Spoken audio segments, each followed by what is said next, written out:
Avatar: The Last Airbender, probably one of the most beloved cartoon series of all time, made almost 20 years ago. This show has become insanely popular in the last couple years and has gathered hordes of die-hard fans. It's popular, yeah, but what about this show attracts so many? And how has it held up over all of these years? To answer those questions, I have 5 reasons as to why Avatar: The Last Airbender is the perfect show.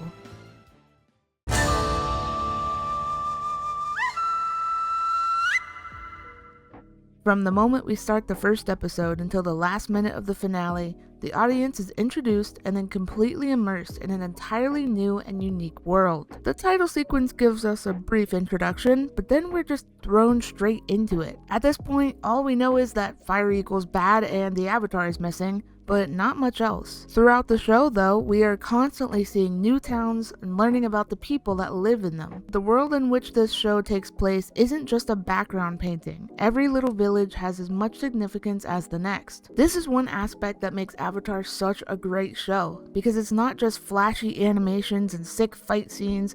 The setting and characters that would have otherwise been in the background hold meaning and depth instead. We focus so much on the quote-unquote background characters that the whole first season is basically traveling from town to town, meeting new characters and hearing their story. This is how we're introduced to a lot of the issues of the world, and especially the issues relating to how the Fire Nation is impacting people. These characters feel like real people who have been hurt by the burden of war. The absolute immersion into the world of ATLA turns this cartoon show into an experience. Speaking of which,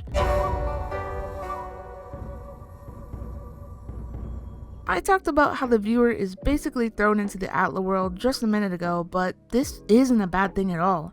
In fact, I think this is one of the reasons I love this show so much. Instead of receiving an overwhelming amount of information right at the start, Avatar takes its time and introduces us to new pieces of information slowly. Like I mentioned before, the first season is full of town-to-town shenanigans, but through these, we learn the rules of our magic system, we expand our knowledge on our current situation, and spend some time getting to know our main characters. I love how in some episodes, such as Imprisoned and Jet, we meet characters who have been impacted by the Fire Nation and start to get a sense of how bad these guys really are. I mean, we learn that the Fire Nation literally killed all the Airbenders, all the Southern Waterbenders except Katara and Hama, and are actively imprisoning people who bend anything different from fire.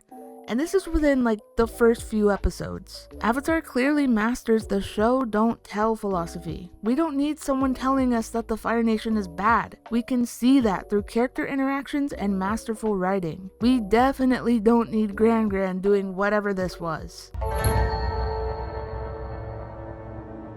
This might come off as a bit shallow considering my points so far, but a major reason I think ATLA is such a great show is because bending is just plain awesome. The infinite possibilities with such a magic system allow for creative use in fights or really just everyday situations. Bending is so ingrained in the culture of the show that it becomes a tool for those who have it and kind of gives this interesting dynamic between benders and non-benders. But we see a little bit more of that in The Legend of Korra. The fights using bending are just downright cool, you can't deny that. While flashy animation isn't the main focal point of the show, they sure do know how to pull off a good looking fight. The nature of bending is so versatile that really anything could happen. The use of special, unique, or fun bending moves makes for memorable moments, and the writers definitely use this to their advantage. For example, Toph's character, and especially her use of seismic sense and metal bending, gives a different perspective on earthbending and bending as a whole.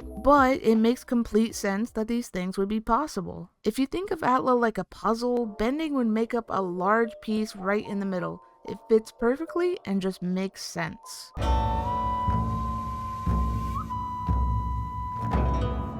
It's very difficult to remember this when watching the series, but at its core, Avatar: The Last Airbender was made to be a kids show. The first couple episodes show this Nickelodeon-influenced childish humor, but honestly, it's hard to see that past season 1. This isn't to say that ATLA lacks any humor though. Quite the contrary. I think that ATLA has great humor, but it takes itself seriously when it's needed. A huge pet peeve I have is when shows or movies present some large-scale threat and then turn around and make it a joke. The story of ATLA gets real, especially with seasons 2 and 3, but here's the thing.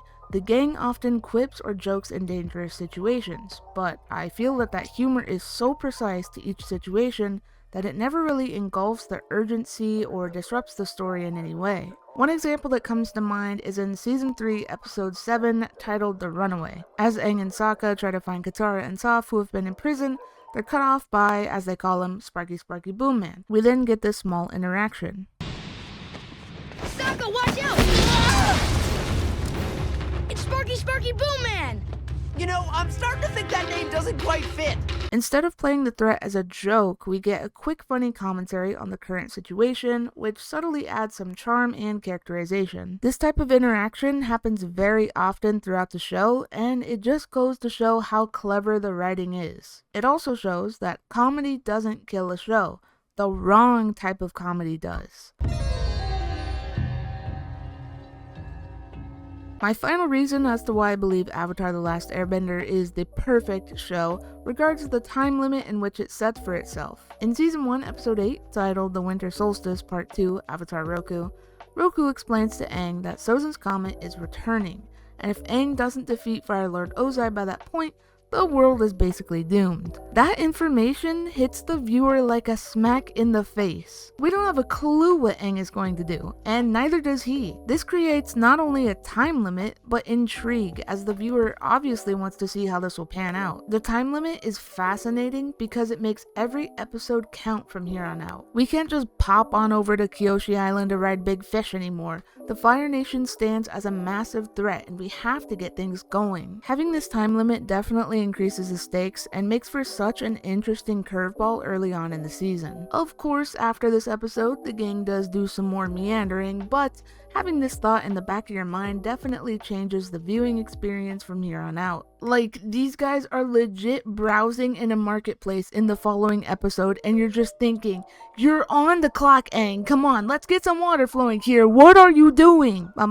Here are some honorable mentions. Lovable characters. The main cast make quite the fun and interesting bunch. Of course you have fan favorites like Toph and Uncle Iroh that are on another level. The superb writing makes these characters so lovable and easy to watch. Zuko's arc. Zuko's redemption arc is arguably one of the best in cartoon show history, going from the gang's main threat to one of their greatest friends. This arc happens over the course of the 3 seasons and is incredibly written and thought out. Unbelievable storytelling there. Ba Sing Se arc. The whole Ba Sing Se thing in the middle of season 2 was such an awesome bunch of episodes and led to some great moments. Super creepy and showed another side of ATLA that we wouldn't really see again until the Puppet Master, but I love all those episodes. This fight scene right here.